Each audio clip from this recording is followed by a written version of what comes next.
3장 1절에서 14절까지의 말씀입니다. 누가복음 3장 1절에서 14절까지의 말씀, 신약성경 91조 또는 92쪽에 기록되어 있겠습니다. 제가 봉독해 드리도록 하겠습니다. 디베리오 황제가 통치한 지 15해 곧 본디오 빌라도가 유대의 총독으로, 헤롯이 갈릴리의 분봉왕으로, 그 동생 빌립이 이두레와 드라고니 지방의 분봉왕으로, 루사니아가 아빌레네의 분봉왕으로, 안나스와 가야바가 대제사장으로 있을 때에 하나님의 말씀이 빈들에서 사가랴의 아들 요한에게 임한지라. 요한이 요단강 북은 각처에 와서 죄사함을 받게 하는 회개의 세례를 전파하니, 선지자 이사야의 책에 쓴 바 광야에서 외치는 자의 소리가 있어 이르되, 너희는 주의 길을 준비하라. 그의 오실 길을 곧게 하라. 모든 골짜기가 메워지고 모든 산과 작은 산이 낮아지고 굽은 것이 곧아지고 험한 길이 평탄하여질 것이요 모든 육체가 하나님의 구원하심을 보리라 함과 같으니라. 요한이 세례 받으러 나오는 무리에게 이르되, 독사의 자식들아, 누가 너희에게 일러 장차 올 진노를 피하라 하더냐. 그러므로 회개에 합당한 열매를 맺고 속으로 아브라함이 우리 조상이라 말하지 말라. 내가 너희에게 이르노니 하나님이 능히 이 돌들로도 아브라함의 자손이 되게 하시리라. 이미 도끼가 나무 뿌리에 놓였으니 좋은 열매 맺지 아니하는 나무마다 지켜 불에 던져지리라. 무리가 물어 이르되, 그러면 우리가 무엇을 하리까?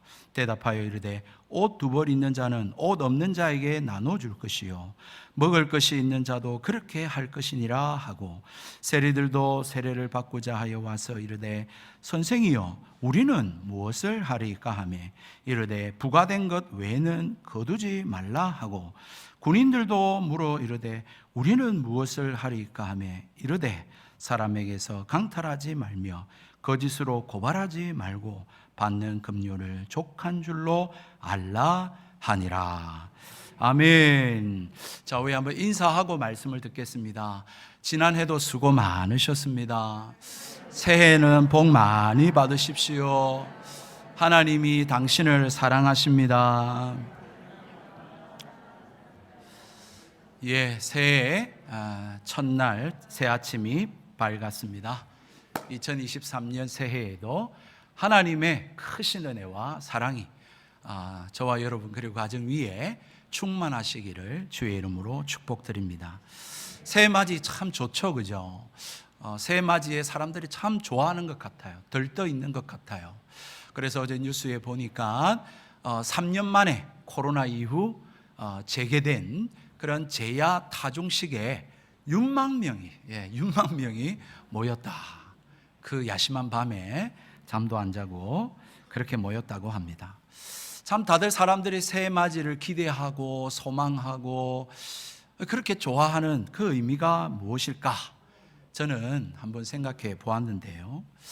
새해가 되면 그런 것 같아요. 다 무엇인가가 옛것은 다 지워져 버리고 모든 것들이 새롭게 시작한다. 그런 느낌이 드는 것 같습니다. 소위 말하는 리셋되어진다. 그런 느낌이 있는 것 같아요. 그래서 옛것은 다 지나가고 정말 새롭게 좋은 일만 그렇게 가득하면 좋겠다라고 하는 그런 마음들이 있는 것 같습니다. 그런데 여러분 어떻습니까? 오늘 1월 1일이 지나고 또 이번 주만 지나도 이게 새해인지 작년 그대로인지 이렇게 참 실감이 안 될 때가 있죠. 다시 말씀드리면 정말 새롭게 되기를 바라는 마음과는 다르게 삶은 여전히 현실 가운데 살아가고 있더라라고 하는 것이죠. 그렇다면 여러분 새로운 마음 또 새롭게 되기를 바라는 그 소망이 현실화되어지고 실제 그렇게 되기 위해서는 여러분 어떻게 해야 되겠습니까? 예전에 IMF 때에 이대로라고 하는 이야기를 외친 사람들이 있다고 하더군요. 그런 사람들에게는 그렇지 않습니까? 새해가 와도 그리고 오늘 이 말씀도 그렇게 소용없는 일이 될 것입니다. 그러나 정말 2023년도가 새롭게 되기를 바라고 더 좋은 일들이 가득하기를 바라는 마음이 있다면 오늘 하나님께서 주시는 말씀을 받고 그러한 복을 받으시는 저와 여러분 되기를 주님의 이름으로 축복드립니다. 왜냐하면 오늘 이 본문의 말씀에 등장하는 이 세례 요한이 바로 옛것은 지나고 새것을 맞이하는 그 기점에 등장하는 인물이거든요. 여러분, 누가복음을 오늘부터 이제 생각해보고 살펴볼 것인데요, 이 누가복음은 당대의 의사요 역사가로 알려진 누가라고 하는 사람이 기록한 복음서입니다.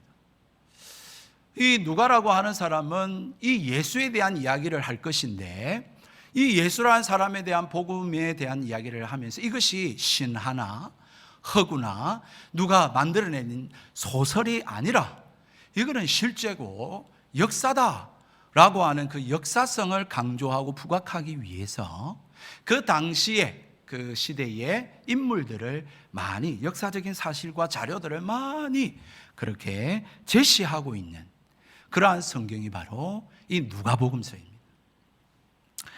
여러분, 그래서 예수님의 삶과 이 공생애와 사역이 그냥 허구와 빈수레가 아니라 정말 역사적 배경 속에서 이루어진 사실이다. 그러니 예수 믿어라, 진짜다 라고 하는 이야기를 들려주고 싶어 했다라고 하는 사실인 것이죠. 그렇다면 예수님의 이야기가 먼저 나와야 할 것 같은데, 그런데 이 마태복음과는 다르게 이 누가복음의 시작은 예수님으로부터 시작하지 않고 세례 요한이라고 하는 사람으로부터 시작하고 있더라는 것이죠. 조금 더 자세하게 살펴보면 여러분 1장에는, 누가복음 1장에는 세례 요한의 그 출생 예고와 탄생이 기록되어 있고, 2장에는 예수님의 출생 예고와 탄생, 3장에는 오늘 우리가 읽은 이 본문에는 또 세례 요한의 사역, 4장에는 예수님의 본격적인 사역, 이렇게 서로 한 번씩 등장하면서 서로 교차적으로 그렇게 이 본문의 말씀이 구성되어져 있다라고 하는 것을 우리는 보게 되는 것이죠. 하나님께서는 이 누가를 통해서 이렇게 세례 요한, 예수님, 세례 요한, 예수님을 교차적으로 등장시키시면서 어떤 중요한 의도적인 메시지를 담아서 말씀하고자 했다라고 하는 사실입니다. 그것이 무엇이겠습니까? 여러분, 이 세례 요한은 그야말로 구약의 마지막 인물로서 그렇게 등장을 하고 있습니다. 구약에 예언되어진 그 예언에 대한 성취로서 세례 요한이 등장하고 있습니다. 그래서 여러분 4절에서 보면 선지자 이사야의 책에 쓴 바 광야에 외치는 소리가 있어 하면서 그가 등장할 것이고 그가 어떤 사역을 할 것인지를 예고하며 그렇게 시작을 하고 있는 것이죠.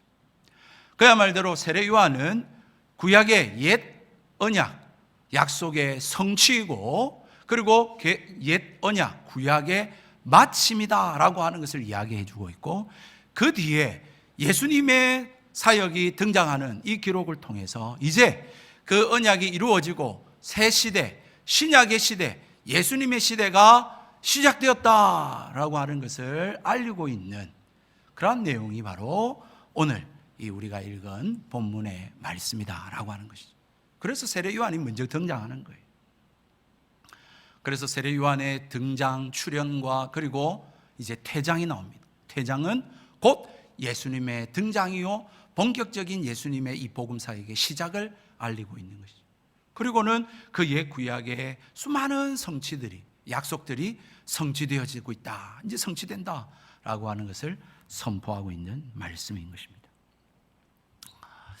여러분, 그런데 그 하나님의 이 언약의 성취가 오늘 1절과 2절에 보니까 수많은 황제가 등장하고 수많은 왕들이 등장하고, 그죠?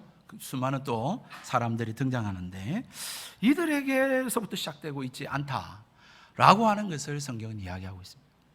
앞서 말씀드린 대로 누가는요, 이 성경의 역사성을 강조하기 위해서 2장 1절에도 가이사 아우구스도가 그리고 구레뇨 수리아 총독되었을 때에 라고 하는 역사적 배경을 그렇게 기록을 하고 있다라고 보았습니다.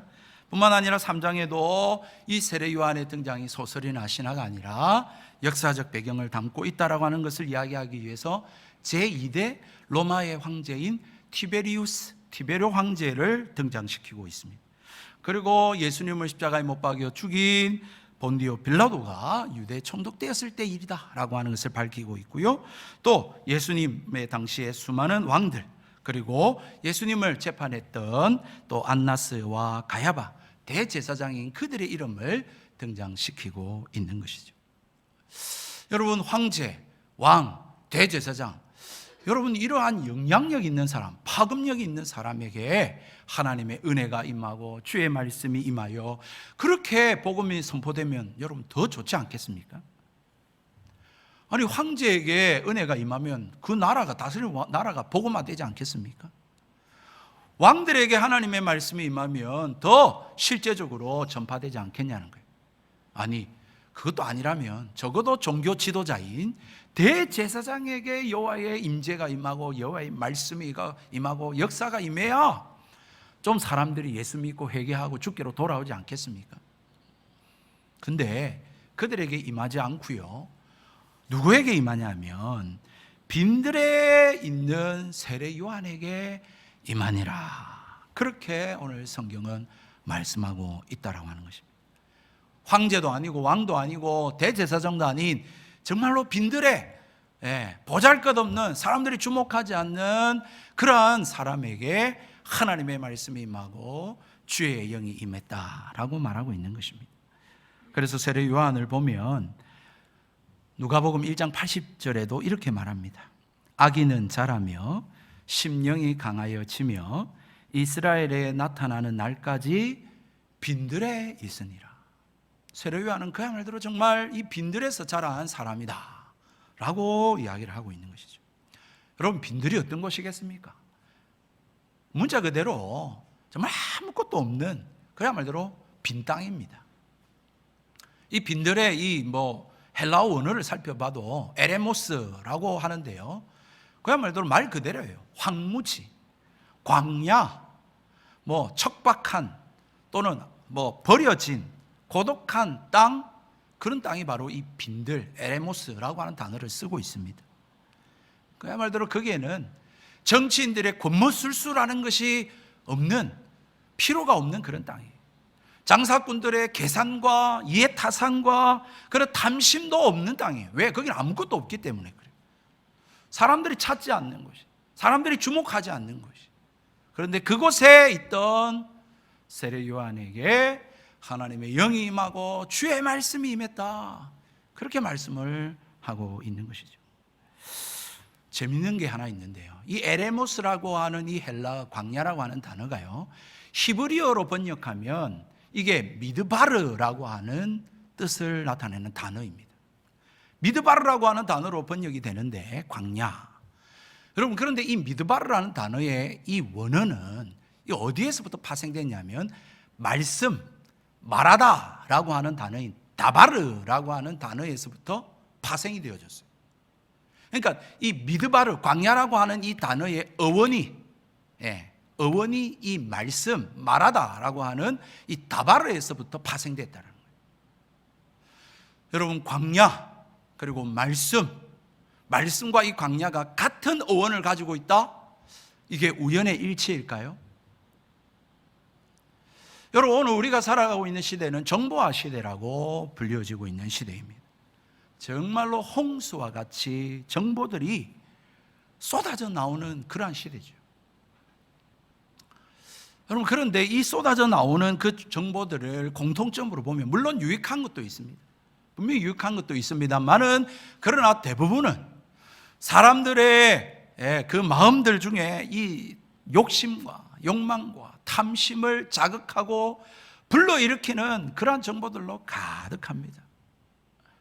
그래서 어떻게 하면 잘 먹고 잘 살 수 있느냐, 어떻게 하면 부자가 되느냐, 그런 정보들을 보면 나도 저거 가지고 싶고, 나도 저렇게 살고 싶고, 저렇게 못하면 뒤처지는 것 같고 못 사는 것 같고, 그렇게 이 세상의 정보들을 보면 비교의식이 생기고 질투가 생기고 욕심이 생기고,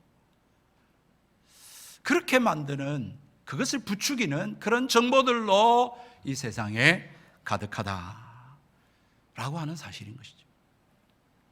사랑하는 성도 여러분, 이럴 때에 어디에 하나님 말씀이 임하겠습니까? 어디에 하나님의 임재가 임하겠습니까? 그런 정보가 쏟아지는 그곳에 하나님의 은혜와 임재가 임하겠습니까? 아니요, 그렇지 않다라는 것이죠. 이러한 세상일수록 더욱 우리는 골방으로 들어가고 또 가난한 마음으로 하나님의 음성을 들으려고 하고, 하나님의 뜻이 무엇인지, 하나님의 임재가 있는 그러한 세상 사람들이 찾지 아니하고 세상 사람들이 주목하지 않는 그러한 하나님의 존전으로 나와야 될 줄로 믿습니다. 거기에 하나님의 은혜가 있습니다. 거기에 하나님의 복이 있어요.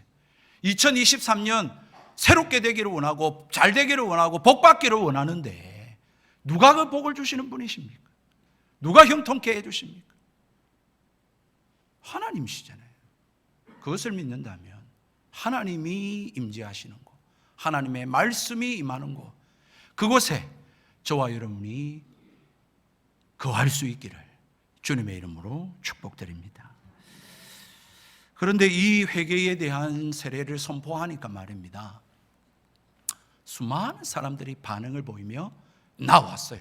아, 그래, 맞다, 그렇게 하자, 새로운 마음으로 잘 돼야지 하면서 몰려 나오는데, 오늘 7절에 보니까 세례 요한이 세례를 받으러 나오는 무리에게 이르되, 독사의 자식들아, 누가 너희에게 일러 장차 올지 너를 피하라 하더냐 라고 하는 독서를 퍼붓고 있는 것을 오늘 본문에 보게 되는 것입니다. 아니, 새해를 맞이해가지고 정말 이제 옛것은 지나가고 새것을 맞이하기 위해서 이 회개의 세례를 받으러 오는 사람들에게 이게 무슨 말입니까? 그죠?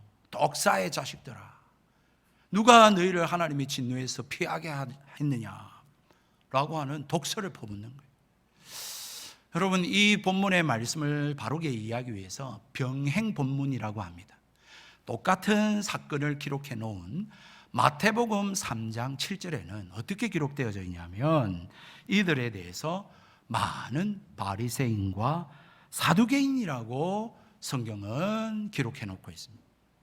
이 세례 요한의 이 회개 선포에 이 바리새인과 서기관들도 회개 세례를 받으러 그렇게 나왔다라는 거예요, 많은 사람들이. 그런데 그 바리새인과 서기관을 향하여서 세례 요한은 이 독사의 자식들아, 누가 너희로 하나님의 진노를 피하게 했냐라고 하는 독서를 퍼붓는 거예요. 왜 그렇게 했을까요? 세례 요한은 알고 있는 거죠. 세례 요한은 바리새인과 서기관들이 왜 이 자리에 나왔는지를 꿰뚫어 보고 있는 거예요. 뭐겠습니까? 이 바리새인과 서기관들은 그냥 말대로 많은 사람들 앞에서 내가 이렇게 거룩한 사람이다 라고 하는 자격증명서를 하나 더 추가하기 위해서 나온 거예요. 내가 이렇게 거룩한 예식을 나도 행했다, 이런 거 행하는 사람이다 라고 하는 사람들에게 한 가지 더 말할 것을 추가하기 위해서 그렇게 이 회개 자리로 나온 거예요. 다시 말씀드리면 진정한 참된 회개와 삶의 변화를 원하는 게 아니라 그냥 종교적인 요식 행위로 내 교회 나왔다, 예배 참여했다, 내가 성찬식 행했다라고 하는 이러한 사람들에게 거룩한 행세를 보이려고 그렇게 그 자리에 나왔다라고 하는 사실을 세례 요한은 꿰뚫고 그들에게 이 독서를 퍼붓고 있었다라고 하는 것입니다. 사랑하는 성도 여러분, 회개는요, 이 성도들에게 있어서는 필수적인 신앙 요소입니다. 회개 없이는 구원이 없습니다, 여러분.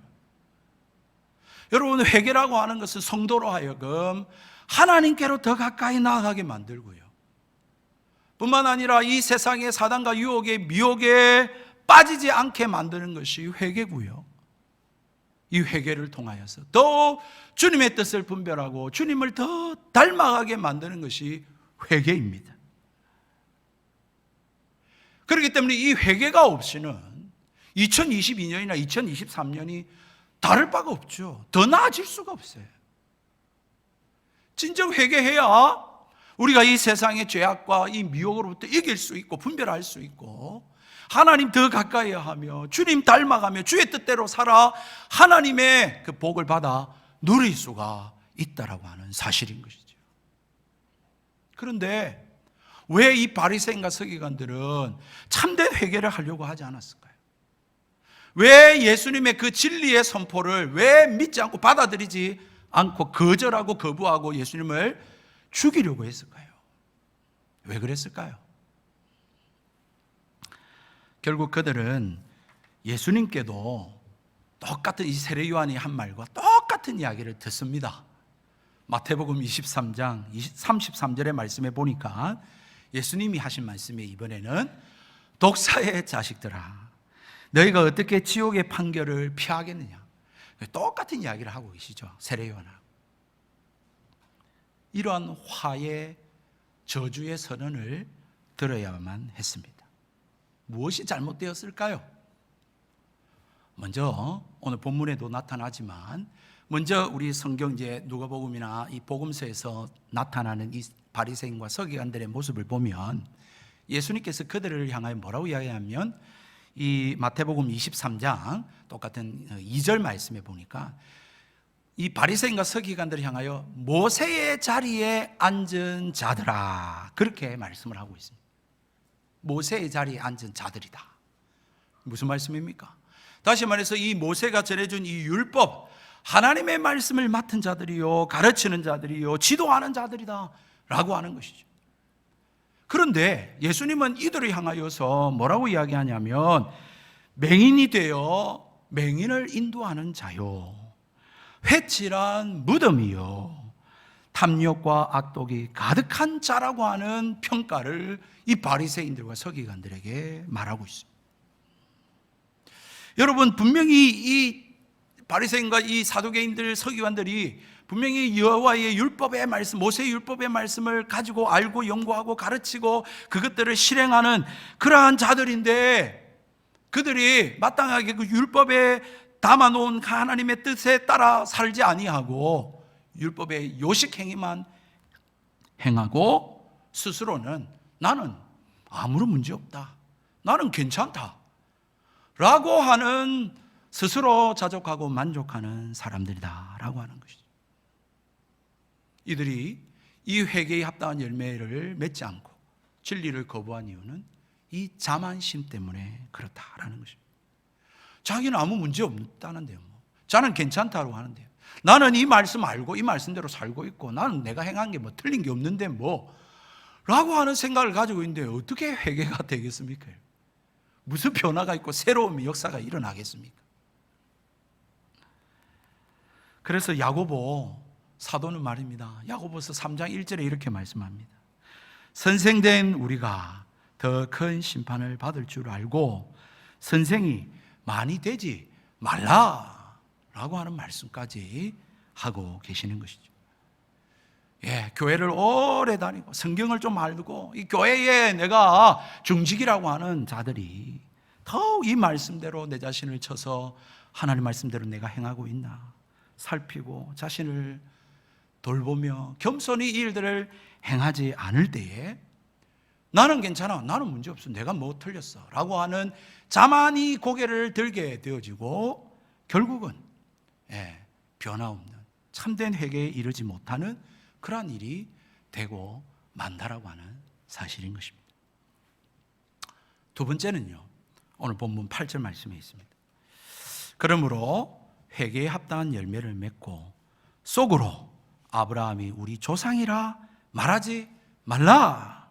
내가 너에게로는 하나님이 능히 이 돌들로 아브라함의 자손이 되게 하시리라고 말씀합니다.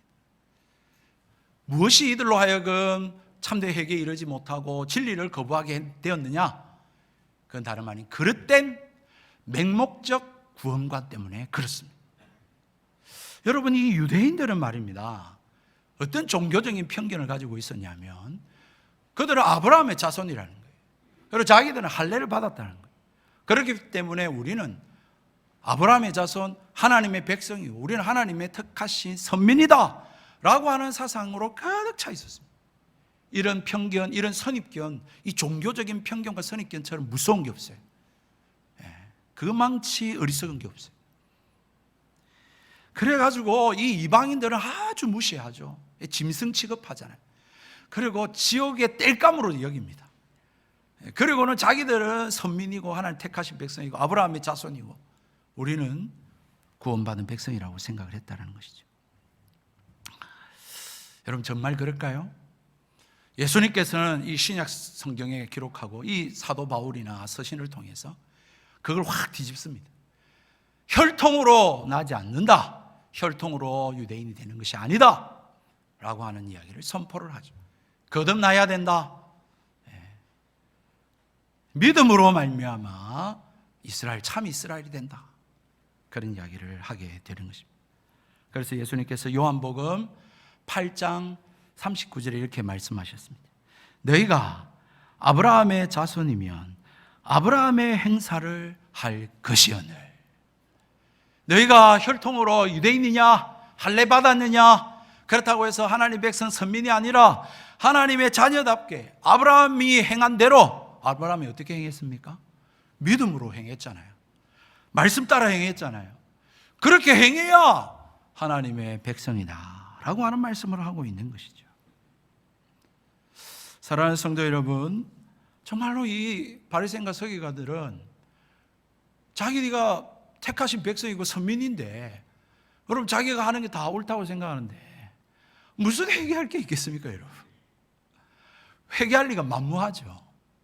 그렇지 않겠습니까? 자기는 뭐 죄를 지어도 하나님 백성인데 하나님 택한 백성인데 죄를 무섭게 여기겠습니까? 죄를 민감하게 여기겠습니까? 네, 그렇지 않는 것이죠. 사랑하는 성도 여러분, 오늘 우리에게도 똑같이 말씀을 하고 있습니다. 마태복음 7장에 또 주님이 주여 주여 하는 자마다 다 천국에 들어가는 것이 아니다 라고 말씀을 하고 있는 것이죠. 죄를 지어도 뭐 나는 어릴 적부터 교회를 다녀왔고 뭐 교회에서 내가 한 일이 얼마나 많고 내가 세례도 받았고 했으니까 나는 천국 간다. 나는 어떤 죄를 지어도 라고 생각하는 것 정말 과연 그럴까요? 무조건적인 걸까요?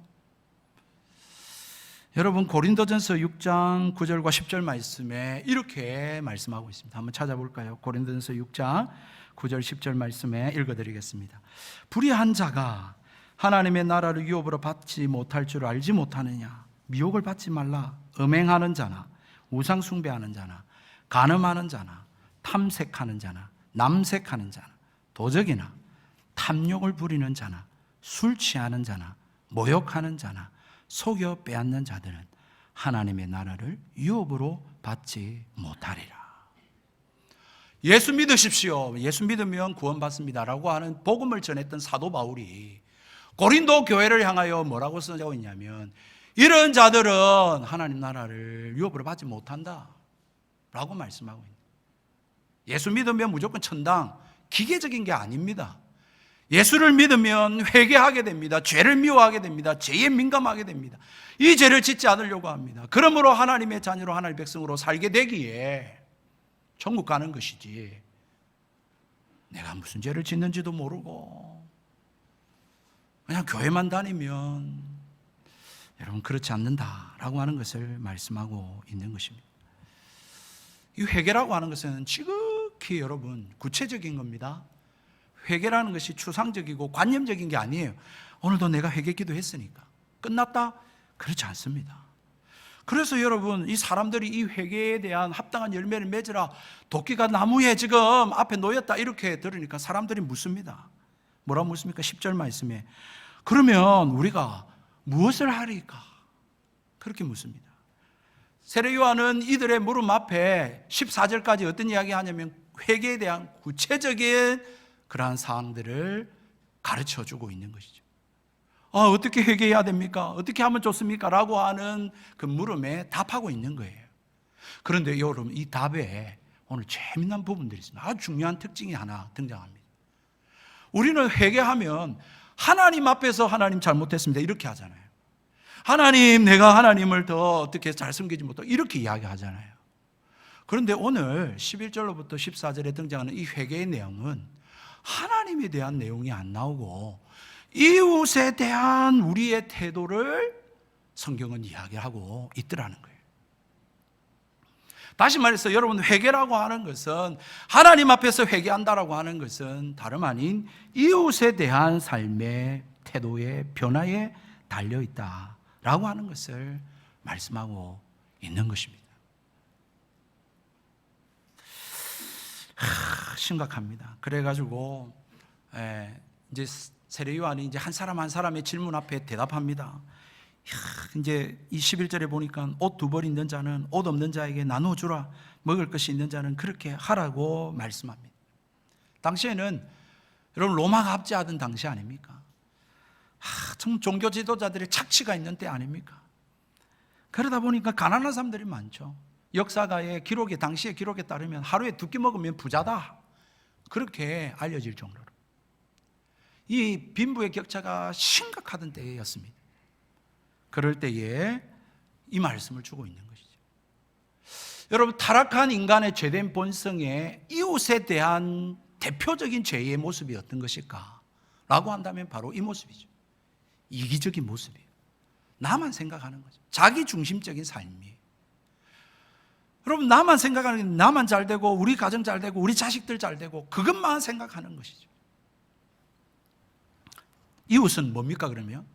공동체는 뭐예요? 자기의 이익을 추구하는 도구예요, 도구. 이웃은 저 사람을 통해서 내가 어떤 이익을 얻는 도구고 방편이고 통로일 뿐이지, 내가 이 공동체를 위해서, 내가 이웃을 위해서 내가 죽고 헌신하고 나누고 섬기고 헌신하고 이런 게 없는 거예요. 이런 게 없는 거예요. 요한일서 3장 17절 말씀에 보니까, 누가 이 세상 재물을 가지고 형제의 궁핍함을 보고도 도와줄 마음을 닫으면 하나님의 사랑이 어찌 그 속에 거하겠느냐. 예수님의 사랑을 받았습니다. 예수님을 믿는다고 합니다. 그렇다면 여러분, 이기적이거나 자기 중심적으로 살아갈 수 없어요. 없어요. 절대 그럴 수가 없어요. 왜냐하면 하나님의 사랑이 강권하시기 때문에 그렇습니다. 내 안에 계신 성령이 그 죄에 대하여 탄식하시기 때문에 있을 수가 없어요. 하나님, 그러하지 못하는 내 모습을 탄식하게 되고 회개하고 돌이키며 살게 되지, 절대로 입 싹 닫고 등 돌릴 수가 없어요. 여러분, 두 번째, 세례요한은 세리들이 묻습니다. 그럼 어찌하면 좋겠습니까? 그러니까 세리들한테 뭐라고 말합니까? 부과된 것 외에는 거두지 말라. 13절에 그렇게 말씀합니다. 여러분, 당시에 이 로마 압제 시대입니다. 지배 아래, 통치 아래 있을 때입니다. 이 로마가요, 참 머리가 좋은 게, 이 유대인들의 세금을 거두기 위해서 유대인 사람을 대신 세우는 거예요. 그래가지고 이 세금을 거두게 한 것입니다. 그러니 이 세리들은요, 로마의 정부에 이 세금을 갖다 바치고 자기의 몫을 챙기기 위해서 어떻게 했겠습니까? 그냥 정당하게 세금 거두고, 그리고 자기 몫 조금만 거두면 되는데 과하게 거두어서 폭리를 취하고, 그래서 당시에 세리들이 다 부자였어요. 뿐만 아니라 유대인들의 죄인 중에 대표가 누구죠? 세리였죠, 세리. 여러분, 로마의 앞잡이를 노릇을 하는 그런 매국노요 죄인 중에 죄인이 되어져 그렇게 살아갔던 자들이 세리였습니다. 그들에게 여러분, 하나님 말씀하시는 것이죠. 여러분, 하나님을 모르는 그런 불신자들의 또 대표적인 마음의 주인이 뭘까요? 저는 탐욕이라고 생각합니다. 이기심도 그렇지만 여러분, 이 탐욕, 탐심, 여기서부터 모든 죄가 다 나옵니다. 거짓, 사기, 폭력, 또 결국은 살인까지. 왜요? 자기가 살아야 되거든요. 자기 것을 이루어야 되거든요. 내 뜻대로 성취해야 돼요. 이 탐심은 하나님보다 더 사랑하고 숭배하는 이 세상의 물질과 그리고 자기의 영광을 우상으로 섬기는 죄라고 하는 것이 이 탐심입니다. 여러분, 예수님을 믿는 사람은 결코 이룰 수가 없습니다. 탐심이 생길 수는 있습니다만은 그걸 내버려 둘 수 없어요. 그걸 아주 회개합니다. 하나님 용서해 주십시오. 하나님 사랑하게, 이웃 사랑하게 해주시고, 하나님 내 욕심을 내려놓고 내 자리를 내려놓고 그렇게 하나님의 뜻이 이루어지기를 원합니다. 그러는 사람들이죠. 하나님의 진리의 말씀과 성령을 따라서 순종하려고 하는 사람, 그런 사람들이 그리스도인들이죠. 그러기 위해서 우리는 회개해야 되는 것입니다. 그래야 변화가 일어나는 것입니다. 세 번째로 이제 군인들이 왔습니다. 우리는 어쩌면 좋겠습니까? 그렇게 하니까 14절의 말씀에 강탈하지 말며 거짓으로 고발하지 말고 받는 급료를 족한 줄로 알라, 그렇게 이야기합니다. 본문에 등장하는 이 군인들은 말이죠, 로마 군인들이 아니라 유대 군병들입니다. 다시 말하면 오늘날로 말하면 유대 사회의 질서를 유지하는 경찰의 역할을 감당하는 사람들이 이 유대 군병들이에요. 전쟁하는 군대가 아니고. 그러니까 그들에게 어떤 권위가 있지 않겠습니까? 공권력이 있죠. 그런데 그걸 가지고 어떻게 했다는 것입니까? 악용을 했다는 것이죠. 유전, 무전, 유죄한 것이죠. 뿐만 아니라 이 세리들하고 결탁해가지고 세리들이 착취하고 강압적으로 받아들이는 일에 함께 동조한 것입니다. 이 경찰로 사회 질서를 유지하고 공의와 정의를 실현해야 될 이 유대 군병들이 이 백성을 향한 공의와 정의의 마음은 없고, 백성을 지키고자 하는 긍휼의 마음, 자비심은 없고, 그 사명감은 어디 간들 없고, 그들 마음 가운데 사로잡은 것은 무엇입니까? 무자비, 그리고 불의, 탐욕, 이것들로 마음이 가득한 것이었죠. 여러분, 하나님께서는 이 세례 요한을 통해서 그러므로 공의와 정의를 행하라, 바르게 해야 된다 라고 하는 것을 이야기하고 있는 것입니다. 성도는 여러분 절대 그럴 수 없습니다. 그런 마음이 막 들고 그렇게 될지라도 또 회개합니다. 하나님, 내가 이렇게 하면 안 되겠습니다. 회개합니다. 왜냐하면 하나님의 성품이 의로우시거든요. 하나님은 공의로우신 분이거든요. 그래서 심판이 있는 거 아닙니까? 그렇기 때문에 의를 닮아가고 의를 행하려고 하죠. 진리가 뭔지, 하나님 기뻐하신 게 뭔지 그걸 찾아서 그렇게 살려고 하지, 불의와 함께 기뻐하지 않습니다. 죄를 먹고 마시면서 그렇게 불의를 행하면서 아무렇지도 않게 살아가지 않습니다. 사랑하는 성도 여러분, 오늘 이 회개에 대한 구체적인 이야기는 이들에게만 해당되는 것이 아니라 오늘 우리에게도 똑같이 하나님은 오늘 이 시간 말씀하고 있는 거예요. 혹시 여러분들의 마음 가운데도 이기적이고 자기중심적인 마음으로 가득해 있지는 않습니까? 이웃은 뭐 어떻게 되든, 혹시라도 여러분 마음 가운데 불의가 가득하고 탐심이 가득해 그렇게 살아가고 있지는 않습니까? 그런 모습이 보인다면 우리는 신속히 회개하고 하나님과 이웃 앞에 이 회개에 합당한 열매를 맺고 살아가는 2023년이 되기를 주의 이름으로 축복합니다. 그때에 이제 문이 열리는 거예요. 그때 막힌 것이 뚫어지는 거예요. 그때부터 하늘 문이 열려서 복이 쏟아지는 거죠. 그때 이제 더 나아지는 거지. 절대 이렇게 되어 있는데 새로울 수가 없어요. 새 맞이했다고 해서 새로울 되는 게 아니라 심판날이 더 다가오는 것이죠. 여러분, 1931년도에 미국 메이저리그의 월드 시리즈에서 우승을 견인한 세인트루이스 카디널스라고 하는 이 팀을 우승으로 견인한 선수가 한 명 있습니다. 그 사람이 이름 뭡니까? 페퍼 마틴이라고 하는 선수입니다.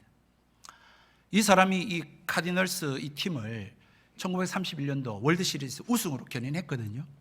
그래서 사람들이 이 사람한테 다 몰렸습니다. 기자들이 몰렸습니다. 그래서 막 인터뷰를 하는데 어떤 기자가 물었습니다. 야, 너무 대단한 업적을 이루셨습니다. 월드 시리즈에서 우승으로 이끄셨는데 이제 당신이 가장 원하는 것이 무엇입니까? 라고 하는 질문을 했어요. 그랬더니 이 페퍼 마틴이 곰곰이 생각하다가 말하기를, 저는 이 세상 무엇보다도 내가 원하는 것은 천국에 가는 것입니다. 그렇게 대답을 했어요. 그랬더니 기자가 막 다 웃은 거예요. 뭐 유머라고 생각했는지 모르겠습니다. 하하하 하고 다 기자들 웃었어요. 그랬더니 이 페퍼 마틴이 이제 기자들한테 묻습니다. 아니, 제가 한 이야기가 우스운가요? 라고 하면서 나는 세상에서 무엇보다 천국에 가고 싶습니다. 나는 올바른 삶을 살아 내 생명이 다하는 날이 되었을 때 때가 어디서 영혼을 보낼 것인지에 대해 의문의 여지가 없게 되기를 원합니다 라고 하는 이야기를 했대요.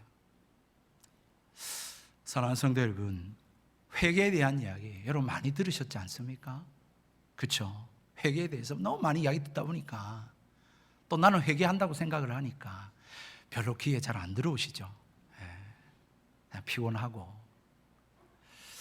여러분, 그러나 이 회개에 합당한 열매를 요구하는 이 회개에 대한 선언은 그냥 스쳐 지나갈 우스운 이야기가 아닙니다.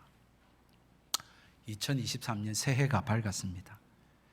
주님이 다시 오겠다라고 말씀하신 해로부터 1년이 지났으니까 분명한 것은 주님이 오실 날이 다가온 것 분명한 것 아닙니까? 그죠?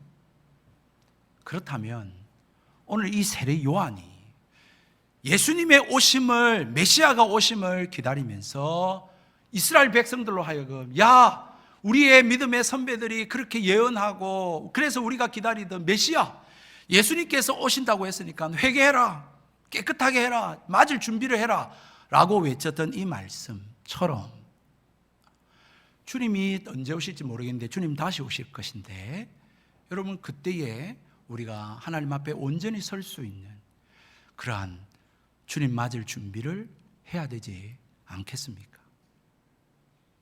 여러분, 이거보다 더 중요한 일이 어디에 무엇이 있겠습니까?